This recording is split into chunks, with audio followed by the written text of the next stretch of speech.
Hola, buenas noches. Mi nombre es Alfredo Berrocal. Elaboro este video para resolver el producto académico número 3 del curso de Derecho Constitucional 1, referido al tema de las relaciones de poderes entre el Ejecutivo y el Legislativo, referido al proceso de vacancia de Pedro Pablo Kuczynski hace 2 años.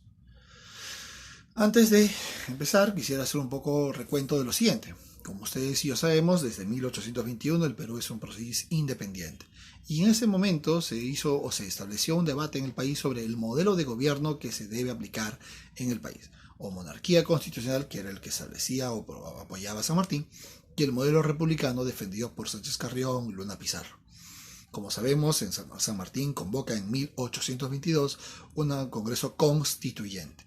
El término constituyente está referido a que va a elaborarse una constitución. Por lo tanto, uno de los objetivos de ese congreso es elaborar la constitución y de paso establecer el modelo de gobierno más adecuado para el país, o monarquía o república. Como sabemos, el modelo que gana es el modelo republicano y el modelo de república que tenemos es una república unitaria, ¿no? En donde existe un solo gobernante, distinto al modelo federal de Estados Unidos y de otros países. Dicho esto, vamos avanzando un poco en historia. En 1993, el gobierno de Alberto Fujimori elabora una nueva constitución a través del Congreso Constituyente Democrático, nuevamente el término constituyente, que es aprobado por el pueblo a través de un referéndum. Dicho Congreso establece una sola Cámara de 120 congresistas. Como hoy ustedes y yo sabemos, ya no son 120, sino son 130. Correcto.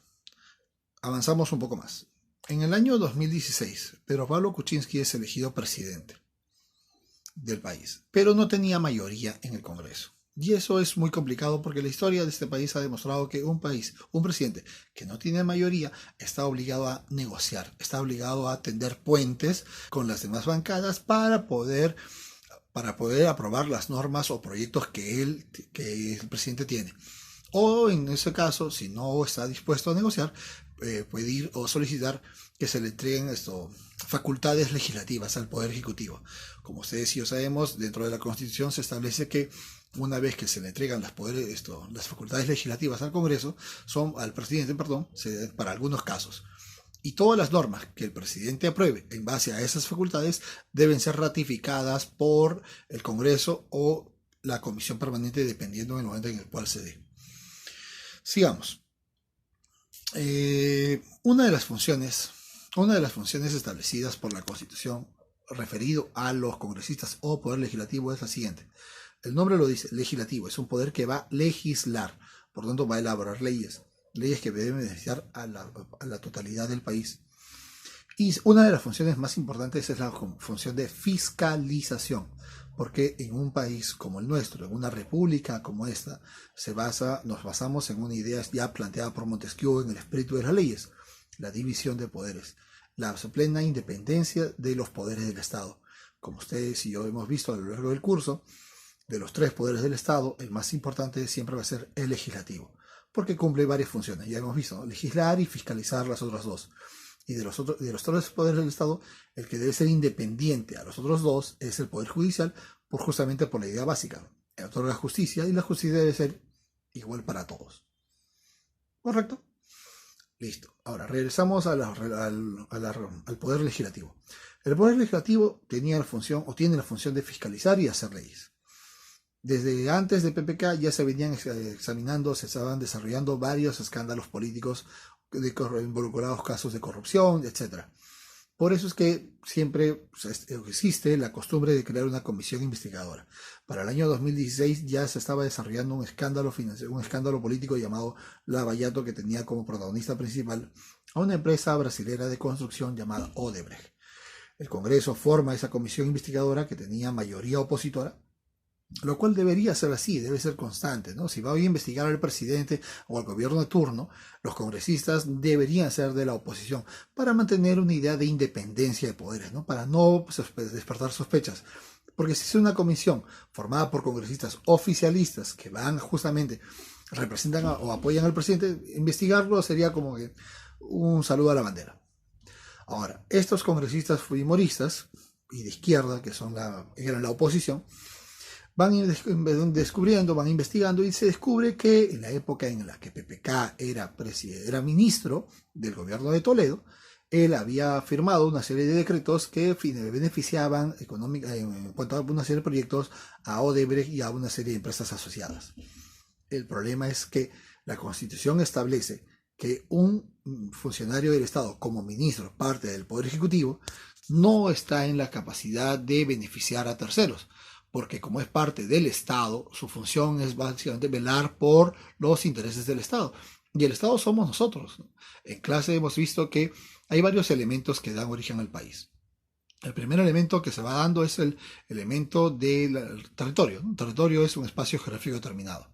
Nación es el conjunto de personas que ocupan un mismo territorio, vinculados por lazos históricos, políticos y sociales.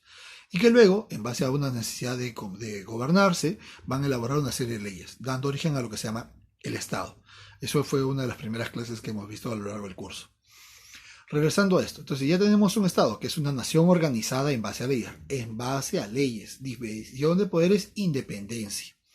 Estos congresistas son elegidos por nosotros a través de elecciones cada 5 años, en donde nosotros, como miembros del pueblo, tenemos una cuota de poder. Esta cuota de poder que cada uno de nosotros tiene es entregada a los representantes, ya sea distritales o regionales o nacionales, con la finalidad de que al tener más poder puedan tener la capacidad de hacer normas que beneficien a nosotros como parte de la colectividad. ¿Por qué? Porque nosotros les estamos dando ese derecho, ¿no? Nuestro poder está siendo entregado a ellos. Entonces, al ser elegidos, tienen una característica, tienen representatividad, porque nos representan, tienen legitimidad ante el pueblo, porque nosotros los hemos elegido para eso. Y obviamente otro concepto más, legalidad, porque cumple con las normas establecidas en la Constitución. Lamentablemente, cuando se empiezan a hacer estas investigaciones, se descubre que cuando PPK era ministro, él no fue, si bien es cierto, no es elegido por nosotros, es elegido por el presidente. Por tanto, también tiene una responsabilidad, no solo el presidente, frente a nosotros, porque el presidente representa a la nación. Por tanto, los ministros no tienen una obligación ante nosotros de velar por nosotros y de hacer leyes o formas o contratar a empresas que busquen la responsabilidad de nosotros. Entonces, el Congreso descubre esta situación, descubre actos irregulares, empezamos a investigar y se descubre un fenómeno, que se ha violado la Constitución porque el presidente, siendo funcionario del Estado, benefició a terceros. La Constitución establece que cuando el presidente hace eso, se inicia un proceso de vacancia. El proceso de vacancia tiene que ser elaborado por la comisión investigadora. Una vez que aprobado en la comisión, elevado al pleno. Una vez que el pleno lo debate y se aprueba en mayoría calificada, recién se inicia el proceso de destitución. Es en ese momento que el presidente PPK, como ya sabemos, renuncia para evitar ser destituido. La Constitución establece que cuando el presidente renuncia, el cargo debe ser asumido por el primer vicepresidente. Muchos hablaron en ese momento de crisis presidencial, que una crisis política y todo lo demás, pero no, la Constitución ya lo tenía establecido, entonces no había tal crisis, porque solamente costaba seguir la Constitución. Bueno, ¿qué es lo que dice el texto? Ya está, el primer vicepresidente, que es Mastrín Vizcarra. Si él no hubiese querido aceptar, entraba la segunda vicepresidenta, y si ella tampoco quería aceptar, entraba ahí recién el presidente del Congreso, cuya función no es la de gobernar, cuya función es simplemente dirigir al país para convocar elecciones en el menor tiempo posible, y hacer lo que hizo Paniagua en el 2000 cuando le tocó gobernar debido a la crisis política del gobierno de Fujimori. Entonces, es justamente lo que ha pasado con PPK. Nada más el hombre renunció, entró el primer vicepresidente y ya está. Se cumplen las normas, los procesos legales. Para poder hacer esto, obviamente tienen que establecerse alianzas, pero las alianzas son normales porque vivimos en un modelo democrático y la democracia consiste en eso, de convivencia. La regla de convivencia significa ceder, pactar, pero no necesariamente buscando el beneficio personal. La idea es pactar pensando en la mayoría, pensando en el pueblo, ¿no? Y es lo que se buscó. Ahora, que los partidos estén pactando, claro, es parte de la política, porque política es gobernarse, ¿no? Pero gobierno de la polis, como diría Aristóteles. Por eso somos animales políticos. Y está en nosotros gobernar, criticar y participar de lo que pasa en el gobierno de nuestra ciudad. Por lo tanto, yo considero que el proceso de vacancia, o sea, el procedimiento que se siguió es el adecuado. Esa es una primera conclusión. Que no había crisis porque tenía que seguirse la Constitución, fue lo que se hizo. Segunda conclusión.